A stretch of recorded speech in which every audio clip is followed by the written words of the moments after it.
नमस्कार श्रोतावृंद, चलतु आज शुणा प्रभुंकर जड़े महान नारी भक्त विष्णुप्रिया विषय रे।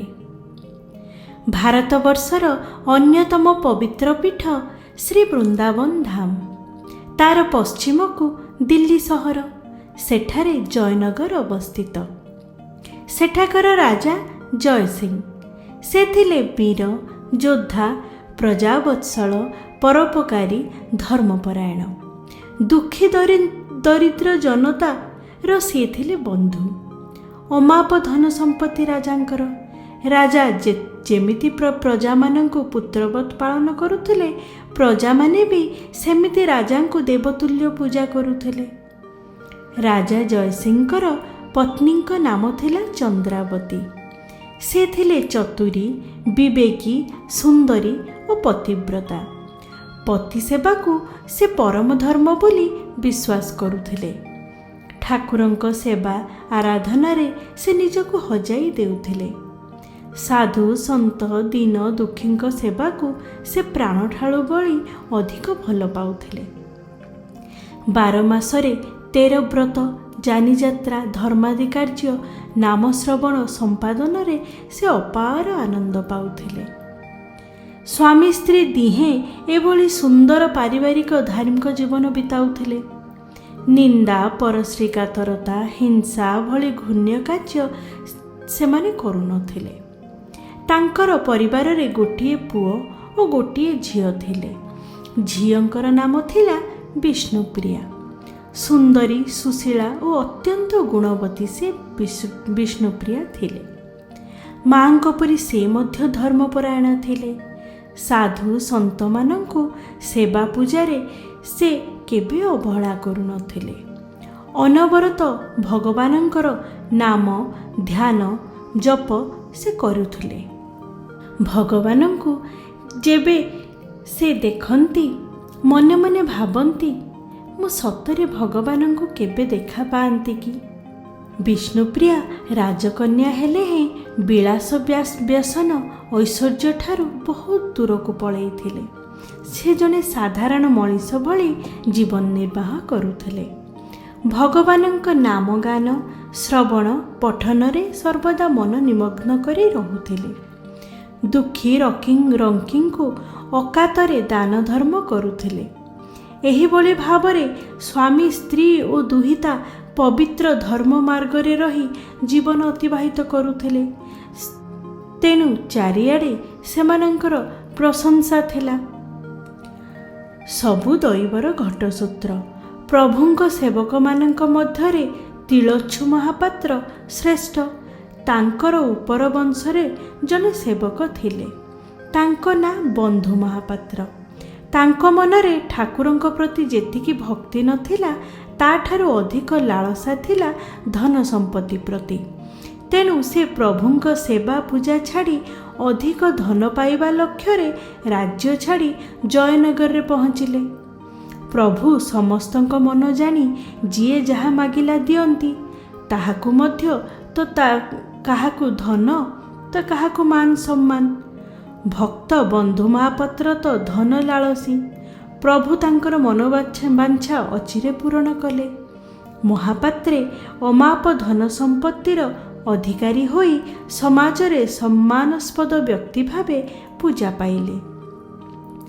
राजदुहिता विष्णुप्रियांक उदार दानशीलता, धर्मपरायणता गुणगान करी धनलोभी बंधु महापात्र किछि धन पाइबा लक्ष्य रे एक फिकर कला। प्रभुंक नामरे एक पत्र राजा देमांक निकटकू पठाइले। पत्रटीर सारमर्म थिला प्रभु जगन्नाथंक निमंते श्रद्धार सहित किछि सामग्री पठाइले से ताकु नहीं जिबे और ठाकुरंकु देबे। राजजेमा पत्रटी पाई अतिशय आनंदित हेला। प्रभुंक नाम नहीं ताहा लेखा होइथिबारु से खुशी रे पागली होई गले। आखिरु तांकर धार धार लुह झरी पड़िला। हाथ थरिबाकु लागिला, कंठ गदगद होईगला। भाव समुद्र रे बुड़ी जाई से मने मने प्रभुंकु ध्यान कले। चारिआडे ତାଙ୍କର ଶଙ୍ଖଚକ୍ରଧାରୀ ଭଗବାନଙ୍କ ରୂପ ନାଚି ଉଠିଲା। କ'ଣ ବା ସାମଗ୍ରୀ ତାଙ୍କ ପାଖକୁ ପଠାଇବି? ସବୁ ତ ତାଙ୍କରି।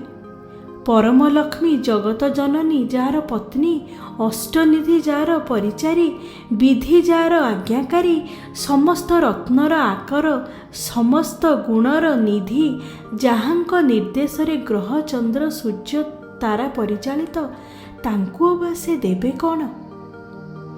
ଭଗବାନଙ୍କର ସେହି ଅପରୂପ ଲାବଣ୍ୟ, ଅପରୂପ ଶୋଭା ଝଲସି ଉଠୁଛି। କଣ୍ଠରେ କୌସ୍ତବ ମଣି, ମସ୍ତକରେ ନାଗରାଜଙ୍କ ସହସ୍ର ଫଣାଦିର ଜ୍ୟୋତି ଦର୍ଶନ ମାତ୍ରକେ କୋଟି କୋଟି ଜନ୍ମର ପାପ ଦୂରୀଭୂତ ହୋଇଯାଉଛି। ତାଙ୍କ ଚରଣାରବିନ୍ଦରେ ତିନି ଲୋକ ଶରଣ ପଶିଛନ୍ତି। ରାଜଜେମା ଗୁଣବତୀ, ବିଦ୍ୟାବତୀ, ସକଳ ଶାସ୍ତ୍ର ନିପୁଣା। ତାଙ୍କର ହୃଦ୍ବୋଧ ହେଲା ଧନ ସମ୍ପତ୍ତି ସାମଗ୍ରୀ ଦ୍ୱାରା ଠାକୁରଙ୍କୁ ମୋହିତ କରିହେବ ନାହିଁ। ଯେଉଁମାନେ କିଛି ପଦାର୍ଥ ତାଙ୍କୁ ଅର୍ପଣ କରନ୍ତି ଅପରାଧର ଅର୍ଜନ୍ତି ସିନା, ପୁଣ୍ୟ ଫଳ ପାଆନ୍ତି ନାହିଁ। ସେ ଭକ୍ତି ଭାବରେ ବନ୍ଧା ହୁଅନ୍ତି, ମନର ଭାବରେ କିଣି ହୋଇଥାନ୍ତି। ଯାହାର ମନ ନାହିଁ ଭଗବାନ ତା ପାଖ ମାଡ଼ନ୍ତି ନାହିଁ। ମନ ମଧ୍ୟରେ ଭାବନା ଆଣି ସେ ଠାକୁରଙ୍କ ଉଦ୍ଦେଶ୍ୟରେ ମହାପାତ୍ରଙ୍କ ନିକଟରେ ପତ୍ର ଲେଖିଲେ। ସେ ପତ୍ରରେ ଲେଖିଲେ, ମନ ହେଉଛି ଦୁର୍ଜନ, ମହାଶୂନ୍ୟ, ସକଳ ଶାନ୍ତିର ବାହକ। ଗୋବିନ୍ଦ ଚରଣ ହିଁ ଏକମାତ୍ର ଆଶ୍ରୟ। ସେଠାରେ ମନକୁ ନିବେଶ କରେ। ପ୍ରଭୁ ବ୍ରହ୍ମାଣ୍ଡର କାରଣ ନୀଳାଦ୍ରିନାଥ ପୀତବାସ ସହାୟ ହୁଅନ୍ତୁ। ସେବକ ହସ୍ତରେ ପତ୍ର ସହିତ 10ଟି ସୁନିଆ ଦେଇ ରାଜଜେମା ମହାପାତ୍ର ନିକଟକୁ ପଠାଇଦେଲେ। ମହାପାତ୍ର ତ ବଡ଼ ଲୋଭୀ। ରାଜଜେମାଠାରୁ ବହୁତ ଧନ ଆଶା କରିଥିଲେ, କିନ୍ତୁ ପାଇଲେ ମାତ୍ର 10ଟି ସୁନିଆ। ସେ ରାଗରେ ଜଳିଗଲେ। ସେ ଶ୍ରୀକ୍ଷେତ୍ର ଗଲେ ସତ, ଭଗବାନଙ୍କ ଉଦ୍ଦେଶ୍ୟରେ ଲେଖାଥିବା ଶ୍ଲୋକ ଗୁଡ଼ିକରେ ପରିପୂର୍ଣ୍ଣ ପତ୍ରଟିକୁ ସେ ଚିରି ଫୋପାଡ଼ି ଦେଲେ। ଭାବରେ ବନ୍ଧା ଭଗବାନ ଭକ୍ତ ବିଷ୍ଣୁପ୍ରିୟାଙ୍କର ମନ କଥା ବୁଝିଲେ। ସେ ଶ୍ରୀହସ୍ତ ପ୍ରସାରଣ କରି ପତ୍ରଟିକୁ ନେଇ ଆସିଲେ। ଟୁକୁରା ଟୁକୁରା ହୋଇ ପଡ଼ିଥିବା ପତ୍ରର ଲେଖା ଅଂଶକୁ ସ୍ୱୟଂ ଭଗବାନ ପାଟସୂତାରେ ଅତି ଯତ୍ନର ସହିତ ସିଲାଇଲେ। ଏଥିପାଇଁ ନିଜ ମନ ହୋଇ ଭୁଲିଗଲେ। ସେ ଭକତ ବନ୍ଧୁ ଭାବଗ୍ରାହୀ, ଅଶେଷ ବ୍ରହ୍ମାଣ୍ଡ ତାଙ୍କର ଲୀଳାଘର। ପତ୍ର ଖଣ୍ଡିକ ପାଇଁ ସେ ପାଗଳ ପ୍ରାୟ, ସବୁ କିଛିକୁ ତୁଚ୍ଛ କରିଦେଲେ। ଦିନହୀନ ଲୋକଟିଏ ଅମୂଲ୍ୟ ରତ୍ନ ପାଇଲେ ଯେମିତି ଆନନ୍ଦରେ ବିଭୋର ହୋଇପଡ଼େ, ତାଠାରୁ ଅଧିକ ବିମୋହିତ ହୋଇଗଲେ ପ୍ରଭୁ ଦାମୋଦର। ପ୍ରେମରେ ଗଦଗଦ ହୋଇଗଲେ। କୌସ୍ତୁଭମଣି ସାଙ୍ଗରେ ପତ୍ରଟି ଯୋଡ଼ି ରଖିଲେ। ରାତିରେ ପ୍ରଭୁ ଭାବଗ୍ରାହୀ ମହାପାତ୍ରଙ୍କୁ ସ୍ୱପ୍ନାଦେଶ ଦେଲେ। ରେ ମୂର୍ଖ ବ୍ରାହ୍ମଣ, ଧନ ଲୋଭରେ ତୁ ଅନ୍ଧ ହୋଇଯାଇଛୁ। ଧନ ଆଶାରେ ଶ୍ରୀକ୍ଷେତ୍ର ଛାଡ଼ି ଜୟନଗର ଚାଲିଗଲୁ। ମୋର ପ୍ରିୟ ଭକ୍ତ ରାଜଜେମା ବିଷ୍ଣୁପ୍ରିୟା, ସେ ଦେବା ଧନ ମୋର ଅମୂଲ୍ୟ ସମ୍ପଦ। ତୋତେ ଯାହା ଧନ ମିଳିଲା ନେଇଗଲୁ। ମୋ ଧନ କାଗଜପତ୍ର ଭାବି ଫୋପାଡ଼ି ଦେଲୁ। ସେଇଟା ତୋ ପାଇଁ ମୂଲ୍ୟହୀନ ହୋଇପାରେ, ମୋ ପାଇଁ କିନ୍ତୁ ଦୁର୍ଲଭ ରତ୍ନ। ତାକୁ ଆଣି ମୋ ଗଳାର ମାଳି କରିଛି। ତୁ ଏବେ ଏକ ସୁବର୍ଣ୍ଣ ପଦକ ତିଆରି କରିବୁ।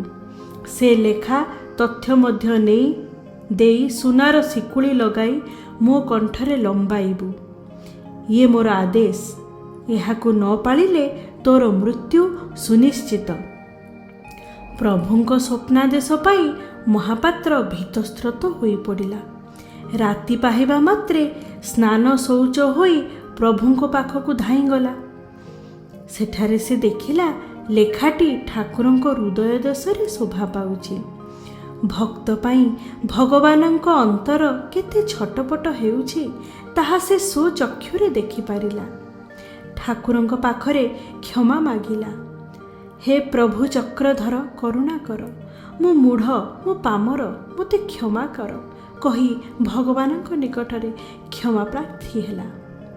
ଠାକୁରଙ୍କ ନିର୍ଦ୍ଦେଶ ପ୍ରକାରେ ବ୍ରାହ୍ମଣ ସୁନାର ପଦକ ଗଢ଼ାଇ ସେଥିରେ ଲେଖାଟିକୁ ଯୋଡ଼ି ସୁନାର ଶିକୁଳି ଲଗାଇଲା।